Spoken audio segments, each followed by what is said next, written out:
everybody. All right, in this video, I'm going to teach you guys how to multiply rational expressions.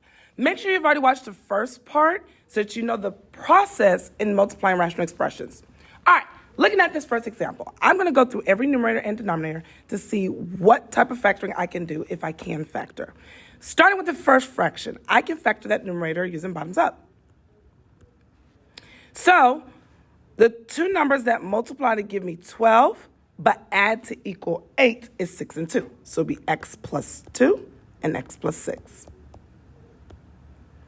And then in my denominator, I can also factor using bottoms up. And the two numbers that multiply to give me negative 3 but add to equal negative 2 is negative 3 and 1. So it'll be x minus 3 and x plus 1. In the next fraction, I can also do bottoms up factoring in the numerator. The two numbers that multiply to give me 2 but add to equal 3 is 1 and 2. So it'll be x plus 1 and x plus 2. And in the denominator, I can also factor using bottoms up method. The two numbers that multiply to give me negative 24 but add to equal 2 is 6 and negative 4. So it'll be x plus 6 and x minus 4. Now, before I continue, I'm going to go ahead and find my excluded values, which means I'm going to look in my denominator, all the factors in my denominator, and find the roots. So, as you can see, the first one is x minus 3.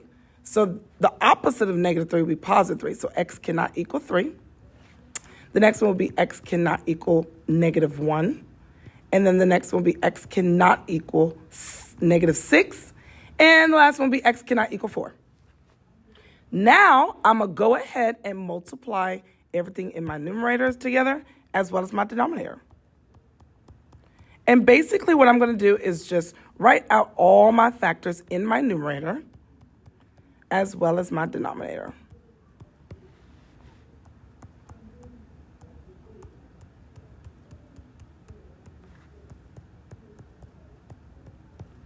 And then remember the golden rule. When you're multiplying rational expressions, whatever common factors you see in the numerator and the denominator, you can divide them out.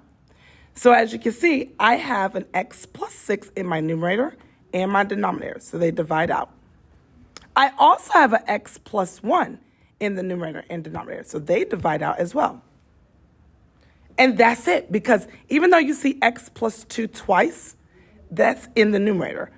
I don't have one in the numerator and the denominator, so I'll leave both of them where they're at. And then I write out the remaining factors that I have that did not divide out in my denominator. And that's it.